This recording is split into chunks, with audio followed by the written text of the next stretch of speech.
As you have just witnessed, I have filed I filed my certificate of candidacy for president just now. So I guess that makes it all official. May we know if you have a running mate and if you're fielding a full slate? And also, sir, you're the third aspirant with the family name of Marcos to file for the presidential elections. Yeah. What do you plan to do about other two candidates, sir? Okay. Well, right now, from the part I filed under Partido Federal ng Pilipinas, and as of now, we have not, no one has filed for vice president under PFP. And I'll be very candid with you. The reason why that is that the original plan was for us to adopt PRRD for our vice presidential candidate. Pero sa mga nangyari noong nakaraang Sabado, nagbago lahat ng plano. Kaya't ngayon, nagkukonsulta kami, yung partido, at syempre lahat ng ating mga ibang kasamahan na kung anong dapat gawin and what do we do now. And so that is where it is. Yung sa Senado naman, we will be providing you with a list of our senatorial candidates in the very near future, within days from now. Kung mapupuno ang yung 12 na punong slate, I cannot say for sure yes, but at the very least, siguro we will field 7, 8, maybe 9 candidates at the very least. Baka mabuo pa nga yung 12. Sorry?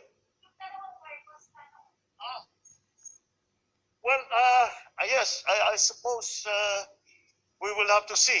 The COMELEC will have to determine if they are nuisance candidates or if they are true candidates for the upcoming election. The decision or the determination as to what the status is of the other candidates who filed under the name of Marcos will be dependent on, will really be up to COMELEC. So we will leave it to them to decide on how to handle that situation. Sir, clarify ko lang, you won't file, kayo mismo, you won't file for their disqualification? Sorry? Have I filed? No, I mean, sir, kayo mismo, wala po kayong plan to file disqualification against them? Well, not as yet, because tinitignan pa lang namin, antayin namin siyempre hanggang sa dulo ng filing period. And then we will see what we will have to do. Kasi titignan muna namin kung sino yung nakapag-file, kung sino, well, we'll just have to see the status of all of the names of the people that have come to file. Hindi lang naman sa presidente, pero sa lahat ng ibang position.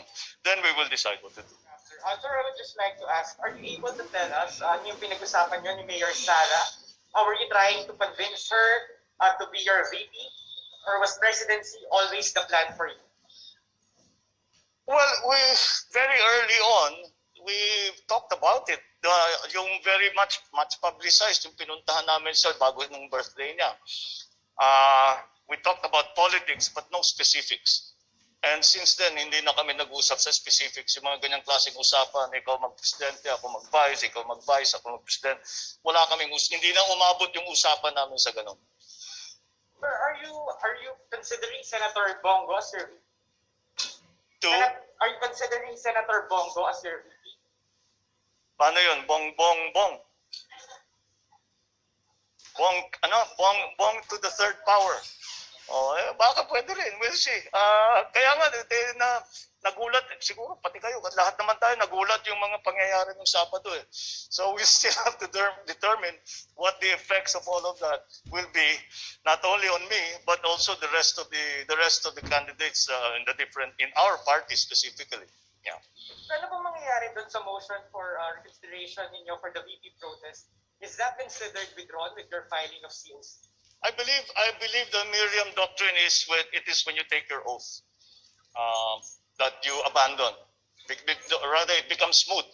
The protest becomes smooth after the election when you have won your position and you take your oath.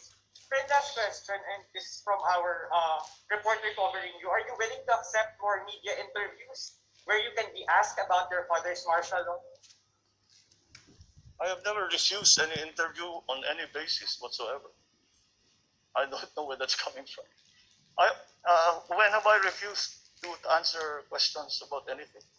So if we ask Posana for an interview with you, you would accept? Well, my comment to other people always is, if you have something new to ask me, mahirap naman if we will be having the same conversation I've been having for 35 years. But of course, I do not know where that comes from. I have never turned down an interview. I have never specified the subjects that we have to talk about. But sir, we'd just like to ask you about, for instance, your conviction of your mother for 7 counts of graft. I don't. And your siblings were named beneficiaries of I misunderstood. Not here and now. I'm here for filing. But thank you. Thank you. Sir, may we know more details about your talk with Mayor Sara Duterte? Why it quote-unquote collapsed? Bakit hindi na napunta? There were no talks to collapse. I mean, bakit hindi na po nagdetalye na ikaw yung vice, ikaw yung presidente? Because the favorite sport of Filipinos is politics, and everybody was speculating. But the speculations are not necessarily based in fact. Alam, nakita niyo naman ang galaw ni Mayor Inday, so I think that puts paid to all of those speculations. I mean, bakit po hindi na natuloy yung posible sanang tandem ninyo ni Mayor Sara? Kasi hindi naman siya tumakbo eh. Tapos. Di ba? Okay? Is that it? One more. Oh, sige. Are you ready for another fight with VP Lenny if she will run for president? No, I do not have any fight with VP Lenny. I'm running for president. I'm not fighting against anyone. I mean, another round of election, of campaigning, fighting. I don't.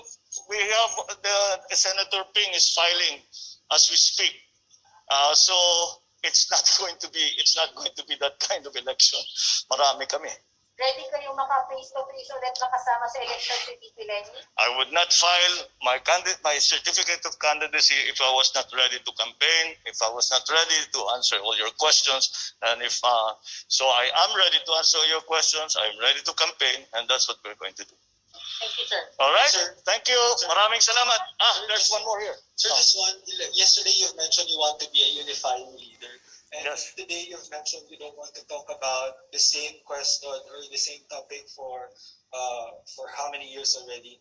And now, how would you like to become a unifying leader when there are still these questions running around?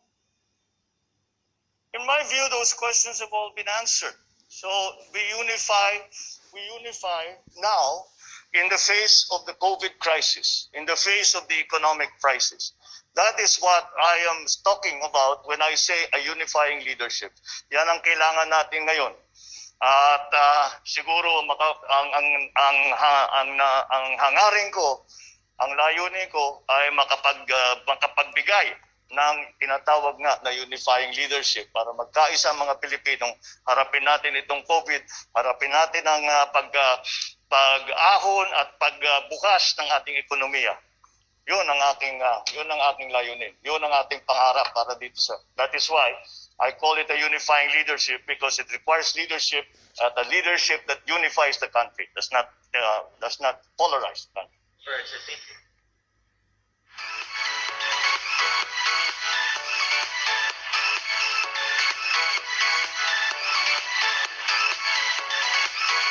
Kung ako tatanungin at sa ngalan ng aking mga loyalista, 100% po, mananalo si Bibi niya. Yan mga kababayan ko. Napangalan niyo po, sir? Bumble Garcia. Bong Garcia. Motor po ng Loyalist for Truth and Justice. Sir, nagtanong sa sino ang Vice President? Sa Vice President po, sa pagkalam po natin, si dapat Villar, di po ba? Kaso nag-file na si Villar ng candidacy for Senator. Senator. Oh, so pwede po, pwede po si... Huwag niyo kunin yung momentum na. Surprise yan. Mga kababayan. Actually, Actually, Kaya pinagpipilian ko dati Hindi nagbalita na actually.